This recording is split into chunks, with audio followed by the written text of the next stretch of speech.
ভিডিওটি শুরু করার আগে আমার চ্যানেলে যদি নতুন কোনো বন্ধু হয়ে থাকেন তাহলে দয়া করে আমার চ্যানেলটিকে সাবস্ক্রাইব করে পাশে থাকা বেল আইকনটি প্রেস করে নেবেন। বন্ধুরা, কেমন আছেন সবাই? আমি ভালো আছি, আশা করি আপনারা ভালো আছেন। আজকে আবারও দুটি ভিডিও নিয়ে চলে এসেছি পাঁচফোড়নে। তো দেখো, আজকে রান্না করব ঢ্যাঁড়স দিয়ে দুটো রেসিপি করব। ঢ্যাঁড়স শরীরে খুবই উপকারিতা আছে, আর ঢ্যাঁড়স ঠান্ডা করে শরীরকে ঠান্ডা রাখে। তাই আমি দুটো ঢ্যাঁড়সের রেসিপি দেখাবো। তো আপনারা অনেকেই ঢ্যাঁড়স পছন্দ করেন না, তো যারা পছন্দ করেন না তারা এভাবে একবার ট্রাই করে দেখতে পারেন। তো চলো, কী কী নিয়েছি আমি দেখিয়ে দেবো। তো মাছ আছে, এখানে আলু এভাবে কেটে ধুয়ে রেখেছি।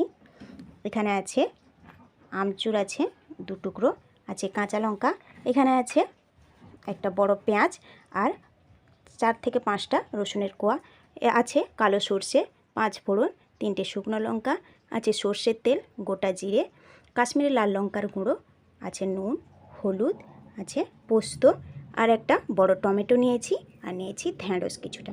যেহেতু দুটো রেসিপি করব তাই আমি অনেকটা ঢ্যাঁড়স রেখেছি। তো চলো, প্রথমে আমি মাছটা কেটে আনবো। তো দেখো, মাছগুলো আমি কেটে ধুয়ে নিয়ে চলে এসেছি। এবার আমি নুন হলুদ মাখিয়ে নেব।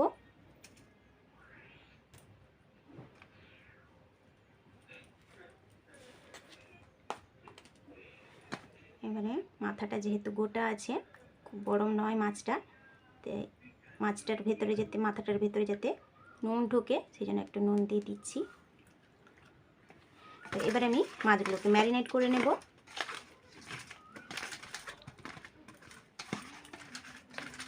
তো দেখো, মাছটা ম্যারিনেট করা হয়ে গেছে।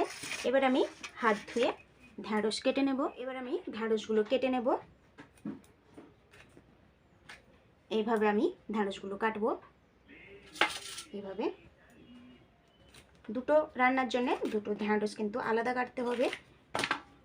এটা যেটা মাছ দিয়ে রান্না করব সেটা এইরকম কাটছি।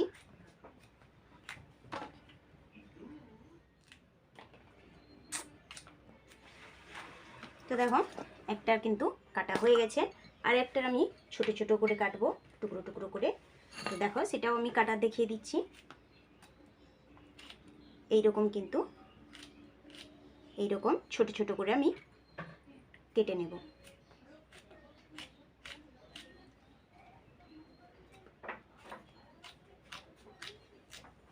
দুটোর জন্য কিন্তু আমি 2 রকম ঢ্যাঁড়স কেটেছি। এই দেখুন, এটা টুকরো টুকরো করেছি, আর এটা একটু লম্বা লম্বা রেখেছি।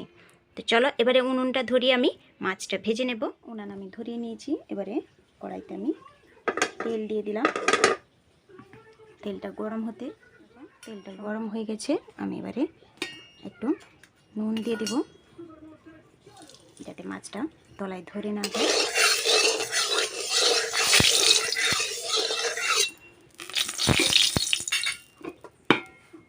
এবার আমি মাছটা ভেজে নেব।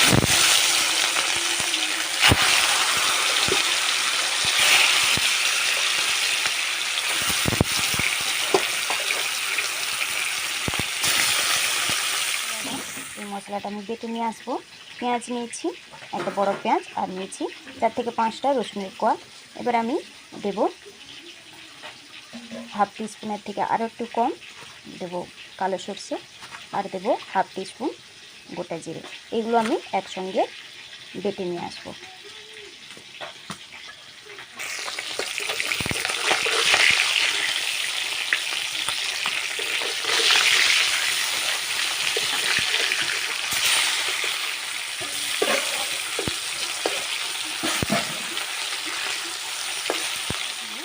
আর ওই দুটো রান্না যেহেতু করবো, আরেকটা রান্নারও পোস্ত আমি সঙ্গে ওই দুটো মশলা বেটে আনবো।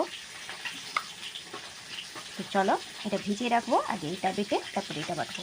তো চলো, আমি এগুলো বেটে নিয়ে আসি। ভাজা হয়ে গেছে, তুলে নিচ্ছি।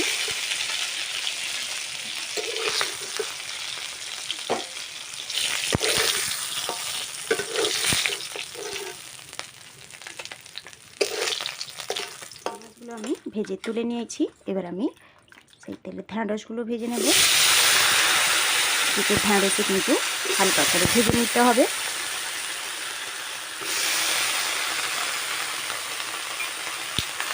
শুধু নুন দিয়েই ভাজবো, আর কিছু দেবো না।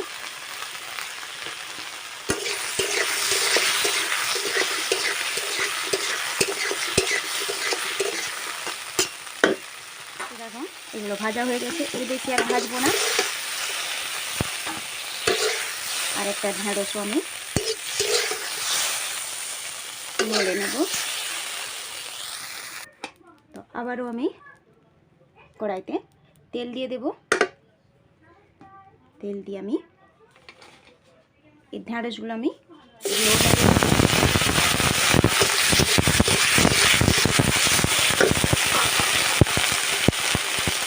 এগুলোতেও শুধু নুন দিয়ে আমি নেড়ে নেব।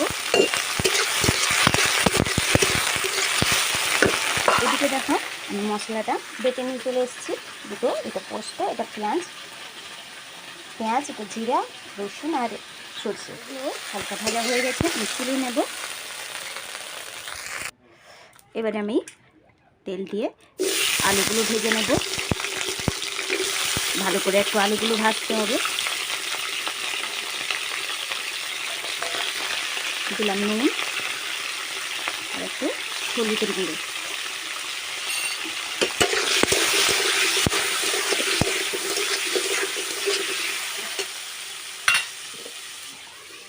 আলুগুলো একটু লাল লাল করে ভেজে নিয়েছি।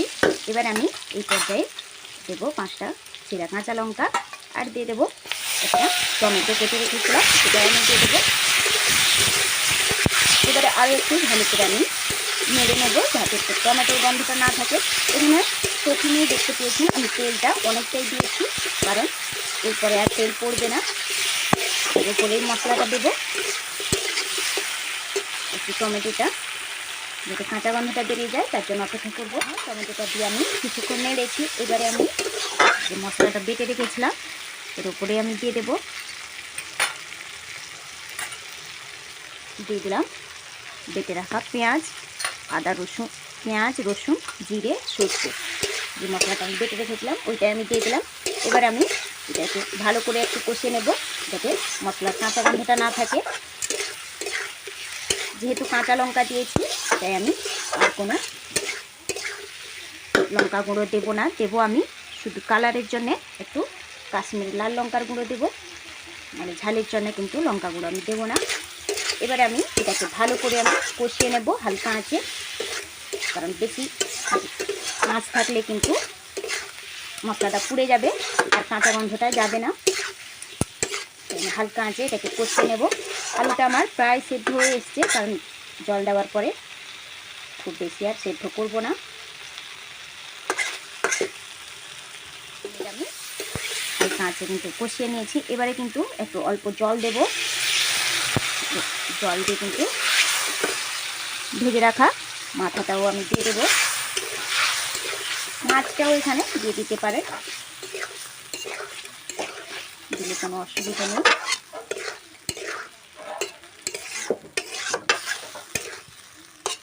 তো এবার আমি এই মশলাটাকে আর একটু ফুটিয়ে নিয়ে জল দিয়ে দেব। তো দেখো মশলাটা থেকে তেল ছেড়ে এসছে, তার মানে মশলাটা কষানো পারফেক্ট। এবার আমি দিয়ে দেবো জল।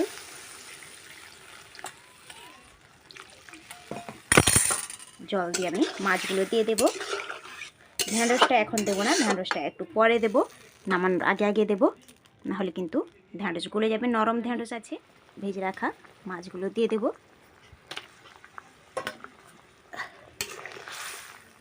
আর ঢ্যাঁড়সটাও আমি দিয়ে দেব।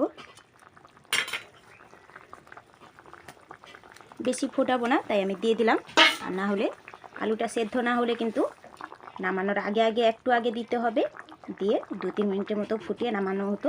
কিন্তু এটা যেহেতু আমার আলু সেদ্ধ হয়ে গেছে তাই আমি মাছ আর ঢ্যাঁড়স একসঙ্গে দিয়ে দিলাম। এবার আমি 3-4 মিনিটের মতো ফুটিয়ে নিয়ে আমি নামিয়ে নেব। দেখো 5 মিনিটের পরে আমি ঢাকা খুলে নিলাম। তো আমি মাঝখানে নুনটা চেক করে নিয়েছি, আপনারা চেক করে নেবেন নুনটা আমার ঠিক আছে, হয়ে গেছে। কিন্তু এটা আমি নামিয়ে নেব। তো দেখো এটা আমি নামিয়ে নিয়েছি, এটা একদম রেডি। আর একটা রান্না বসাবো, তার জন্য আমি কড়াই ধুয়ে নিয়েছি। দিয়ে দেবো কড়াইতে তেল, সরষের তেল দিয়ে দিলাম, হয়ে গেছে। তো দেখো এবার আমি দিয়ে দিলাম শুকনো লঙ্কা, একটা শুকনো লঙ্কা আমি ফাটিয়ে আমি দিয়ে দিয়েছি। এবারে এখানে আমি দেবো 5 ফোড়ন, হাফ চামচের মতো 5 ফোড়ন দিয়ে দিলাম।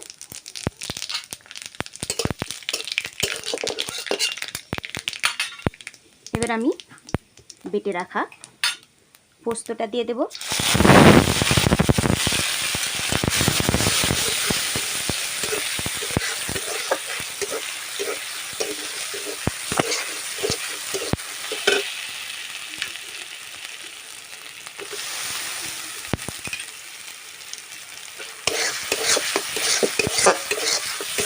পোস্তটাকে আমি একটু হলুদ গুঁড়ো দেব আর দেব একটু নুন। এবার আমি একটু ভালো করে একটু নেড়ে নেব, পোস্তের কাঁচা গন্ধটা যাতে না থাকে।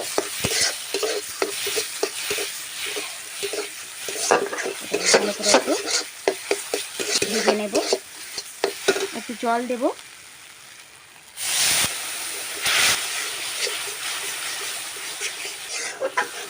আমি কিছু যে কেটে রেখেগুলো আমি দিয়ে দিলাম। তো আমচুরে ভালো, তবে যে যেরকম টক আমি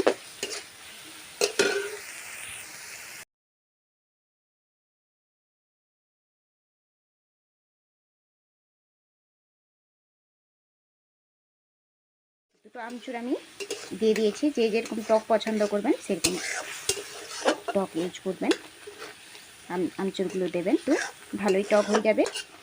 পোস্ত বেটেছি, কাঁচা গন্ধ আমি বের করে জল দিয়ে দেবো। ঢেঁড়স ওপর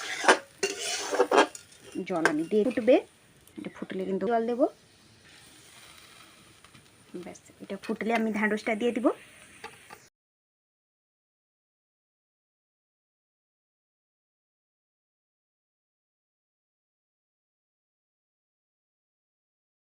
আমি দেখো ফুটে উঠেছে। এবার আমি ভেজে রাখা ঢেঁড়স টুকরোগুলো দিয়ে দিলাম।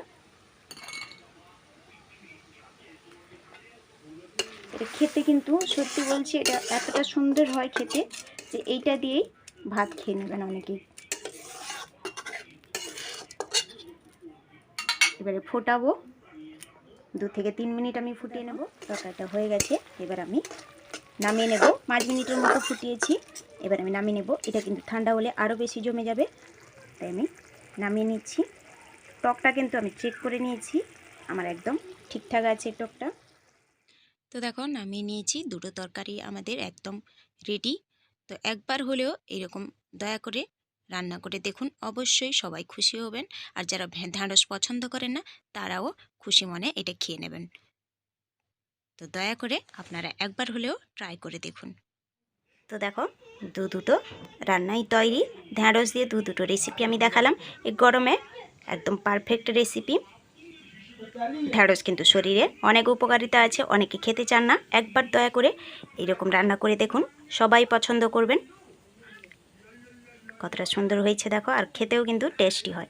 তো কেমন হয়েছে আজকের ভিডিওটা অবশ্যই কমেন্ট করে জানান, আর ভালো লাগলে লাইক শেয়ার করে দেবেন। তো সুস্থ থাকুন, ভালো থাকুন, খুব শীঘ্রই দেখা হবে পরের একটা ভিডিও নিয়ে। তো চলো আজকে এখানেই শেষ করছি।